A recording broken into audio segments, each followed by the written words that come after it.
ഞാൻ എൻ്റെ ഒരു സുഹൃത്തിനോട് വിളിച്ചു പറഞ്ഞു എൻ്റെ മോളെ എവിടെയെങ്കിലും ആക്കണമെന്ന്. അപ്പോൾ ഓള് പിന്നെ ഇവിടെ അടുത്തുള്ള ഒരു സ്ഥാപനത്തിൻ്റെ പേര് പറഞ്ഞു. അപ്പോൾ എനിക്ക് ആ സ്ഥാപനത്തിൽ ആരെയും അറിയില്ല.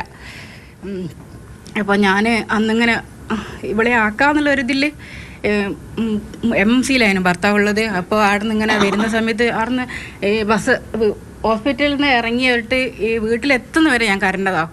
എന്താ വെച്ചാൽ എനിക്ക് അറിയാത്തൊരു സ്ഥലത്തേക്കാണ് എൻ്റെ മോളെ ഞാൻ ആക്കാൻ പോകുന്നത്. അപ്പോൾ എൻ്റെ ഒരു സുഹൃത്താണ് ഫാത്തിമ. ഇവള് പറഞ്ഞ് എവിടെയും ആക്കണ്ട, ഞാൻ നോക്കൂന്ന്. അങ്ങനെ ഇവള് നോക്കിയതാ 40 ദിവസം. കോഴിക്കോട് കീഴരൂരുകാരി മോളി രമേശിന്റെ മകൾ ഹെന്നയെ മലപ്പുറം വണ്ടൂർ സ്വദേശി ഫാത്തിമ സ്വന്തം മകളെ പോലെ ചേർത്ത് നിർത്തി നോക്കി കുറേ അധികം ദിവസം. എന്നെക്കൊണ്ടാണ് അതിന് കഴിയാന്ന് എനിക്ക് തോന്നി. ഇതേപോലത്തെ ഒരു കുട്ടിയുള്ള എനിക്കറിയാം മറ്റേ കുട്ടീനെ എങ്ങനെ നോക്കേണ്ടത്. സാധാരണ ഒരാൾക്ക് ചിലപ്പോൾ പറ്റിയെന്ന് വരില്ല. ഓർക്ക് ഇത് എന്താ ചെയ്യേണ്ടത്, എങ്ങനെ ചെയ്യിക്കേണ്ടതെന്നൊരു ഐഡിയ ഉണ്ടാവില്ല.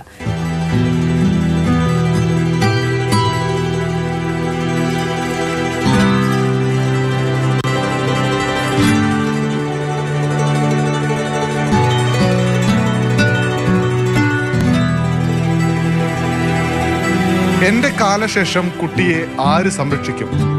ഈ ചോദ്യവും പേറിയാണ് മഹാഭൂരിപക്ഷം ഭിന്നശേഷി കുട്ടികളുടെയും രക്ഷിതാക്കൾ ഓരോ ദിവസവും കഴിയുന്നത്. ആ രക്ഷിതാക്കൾ തന്നെ കിടപ്പിലും ആശുപത്രിയിലുമായി പോയ സന്ദർഭമാണിത്. വിശ്വസിച്ച് എവിടെ ഏൽപ്പിക്കും? ഏൽപ്പിക്കാൻ ഇടങ്ങളില്ല. പക്ഷേ ഇവിടെ സ്നേഹത്തോടെ ഫാത്തിമയുണ്ടായി.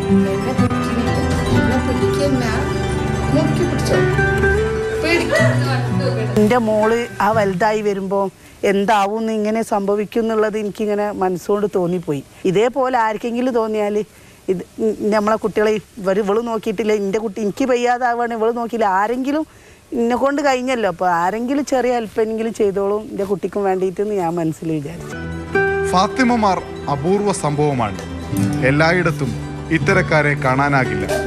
ഇത്തരം സന്ദർഭങ്ങളിൽ കുട്ടികളെയും രക്ഷിതാക്കളെയും സഹായിക്കാൻ എല്ലായിടത്തും സംവിധാനങ്ങൾ വേണം. ഒരു ദിവസത്തേക്കോ അല്ലെങ്കിൽ ഒരാഴ്ചത്തേക്കോ എങ്കിലും ഈ കുഞ്ഞുങ്ങളെ ഒന്ന് പരിചരിക്കാൻ, ചേർത്ത് നിർത്താൻ ഒരു സംവിധാനം ഉണ്ടാവണമെന്നതാണ് ഈ അമ്മമാരുടെ ആവശ്യം. ഈ അമ്മമാർക്ക് സുഖമില്ലാത്ത കുറച്ച് സമയമെങ്കിലും അവരെ നോക്കാൻ പാലിയേറ്റീവ് കെയർ പോലെ ഒരു സംവിധാനം അത് ആവശ്യമാണ് എന്ന് നമുക്ക് മനസ്സിലാകുന്നുണ്ട് ഈ കാഴ്ചകളെല്ലാം കാണുമ്പോൾ. കോഴിക്കോട് നിന്ന് അരുൺ കിഷോറിനൊപ്പം അനൂപ് ദാസ്, മാതൃഭൂമി ന്യൂസ്.